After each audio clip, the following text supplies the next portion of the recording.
What's up YouTube? Today I'll be showing you a guide on how to AFK Salawa Akhs. This is a low input method as you don't need to be eating food or drink potions often.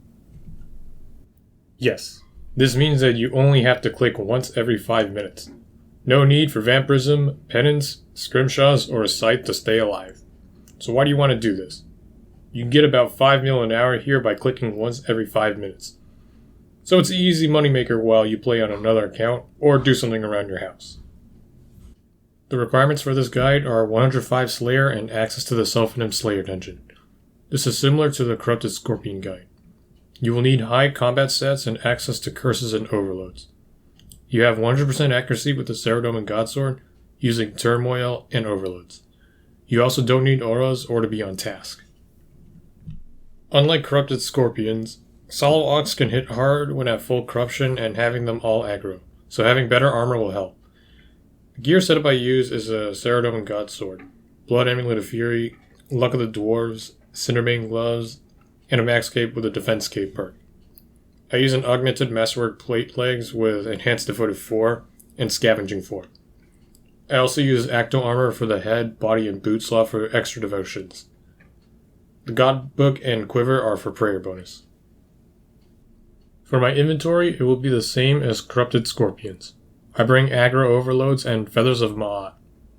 Potion reservoirs are used to auto-drink aggro overloads, giving a solid 36 minutes of the effect. I also bring extra prayer and food, Enhanced Excalibur, and tea. I use the same familiar as with Corrupted Scorpions, a legendary pet to pick up drops. Here's the Revolution++ bar I use. I prioritize AoE damage, so Hurricane, Quake, and Cleave should be in front of other abilities. I also use Devotion to reduce some damage. I don't use Berserk while AFK because the extra damage from this and Corruption can easily kill you. As long as we stay aggro, the Seradomin Godsword and Blood Amulet combo will top up our health and prayer. Weapon Poison is optional as it boosts damage and lasts 12 minutes per dose. Remember, you can only have one potion reservoir at a time, which is used for the aggro overload. Once you get to the dungeon, stand in the middle of the Salawa room, start aggroing the Salawas, and have auto retaliate on. A legendary pet will pick up drops that didn't go into the chest. Some things to note is that the Amulet of Souls might seem helpful here because the amulet reduces some damage, but from my experience, the Blood Amulet healing heals more than the damage reduced from souls. Another note is that if you use the tier 99 curse Malevolence with this setup, you have a chance to run out of prayer since the drain is too much. This can be mitigated if you use the new Holy Aggro Overload instead of the regular Aggro Overload. Using a Noxious Scythe with a Vampirism Scrimshaw and Penance Aura also works when AFKing. However, if you're going for long trips, Penance won't always be up.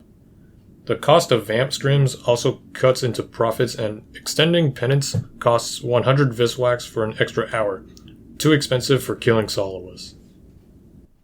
As you can see, I'm not clicking much on my screen since my health and prayer gets restored. If you have the Scavenging perk with looting, your legendary pet might pick those drops and eventually fill up your inventory. You can simply disassemble or drop the common drops that your pet picks up. If you plan to stay here for long trips, remember to loot the chest every so often. If you die in the dungeon, you have to pay GP to receive the loot from the chest, and you pay more when there's more loot in there. If your prayer drops, you will quickly die, so it's worth looting the chest. After 12 minutes, this is what I got. I got over 1 mil in the chest. Solid loot in salvage, coins, and vital sparks. I hope you guys enjoyed the video, and I will be making more in the future, so please check them out.